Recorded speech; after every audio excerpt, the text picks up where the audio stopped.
What a difference a couple of hours can make.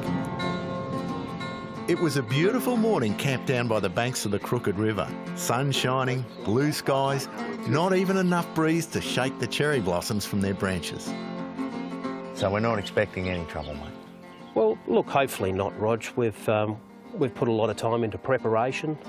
We've made sure the vehicles are as good as they can be. We've got the correct recovery equipment on board. We're fortunate that we've got some good guys with good experience. Weather can change up here at a moment's notice as well. So, as we talked about earlier, we need to make sure we're prepared for that. Beautiful. All right, well, let's go, eh? Great, fantastic. Good on you.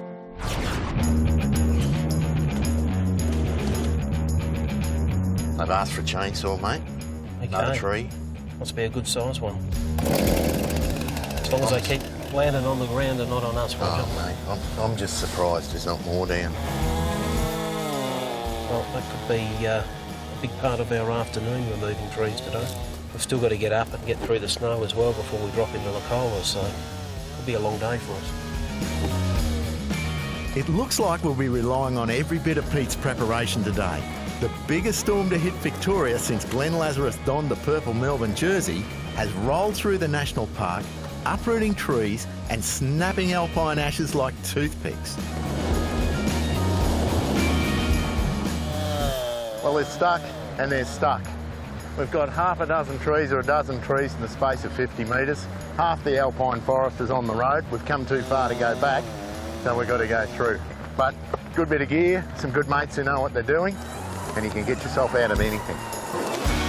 As the high country serenity is broken by the sound of screaming two-stroke engines, it's a good opportunity to take a look at some of the gear we're using.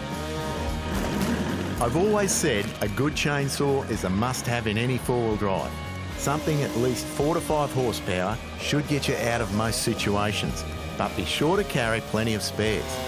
And of course, don't forget a good supply of fuel, oil, and something you'll really appreciate if you've got a fallen forest to clear, a sharpener. After all, there are few things in life as useless as a blunt chainsaw.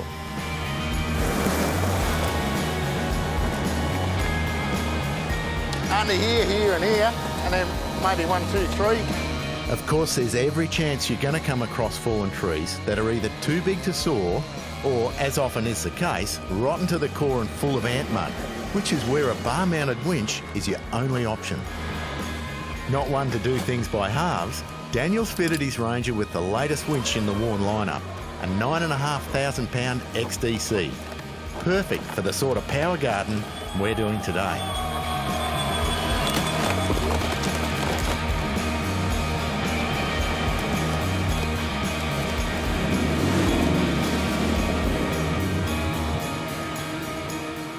Here we go again.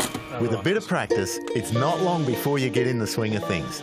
With a combination of sawing, winching, lifting, and of course baking, courtesy of the Pie van from Snowy River.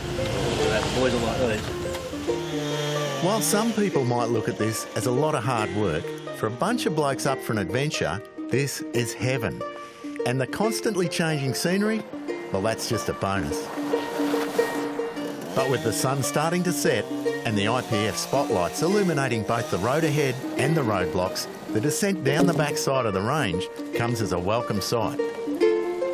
As is the nearby town of Hayfield, where the promise of a feed and a fireplace is enough to warm the cockles of our hearts and the tips of our frozen fingers. Look at our cars, they are just covered in mud. The chainsaws are blunt. We're nearly out of fuel. We've been 12 hours at the wheel. We're all completely buggered.